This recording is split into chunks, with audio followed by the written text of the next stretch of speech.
What does it mean to be Indigenous in Canada? As I ask that question, I want to proceed with caution. For far too often, we have only heard the answers from outside of our communities. And it's not that we lack the skills or words to express our stories, rather that we lack the opportunities. Each time we attempt to speak, the chances are taken, or the chances are token, to cover the treaties and the promises that have been broken. So, what does it mean to be Indigenous in Canada? I'll tell you.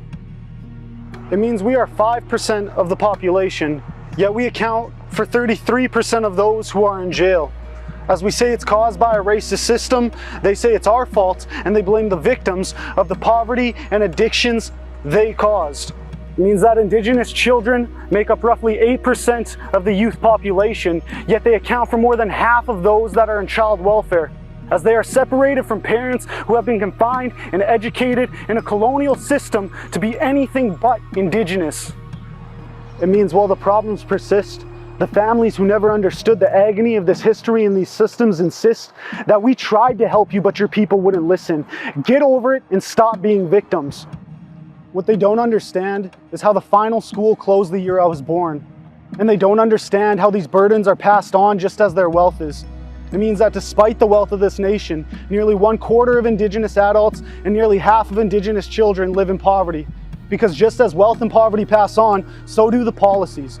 They took the term of residential schools and changed it to child welfare, but they kept all the same qualities, and now our babies are taken in numbers far higher than the peaks of residential schools, because all our bodies and babies have ever been to them are commodities.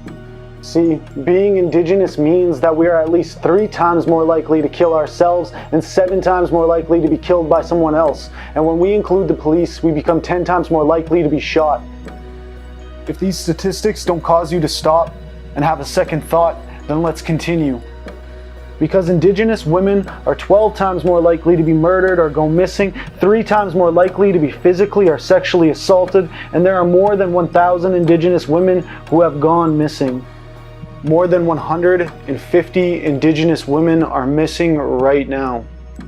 And as we scream for change, the same system that has resulted in such horrific statistics pays us no attention.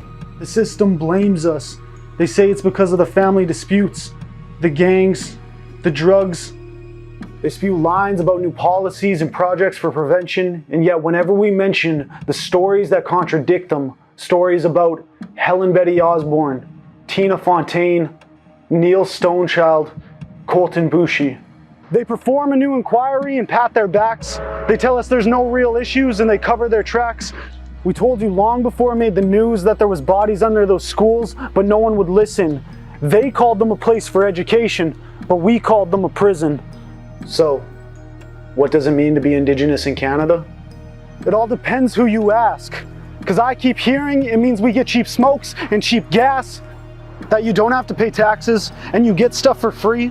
But take a look at history and you'll see that nothing we have been given has come without a price, not just dollars and cents, our cultures, our languages, our rights. But being Indigenous is more than sorrow and statistics, and it's more than brown skin and physical characteristics. See, being Indigenous means that the blood in your veins still remains in the very place that attempted to erase your existence, finally proving that being Indigenous is persistence and resistance.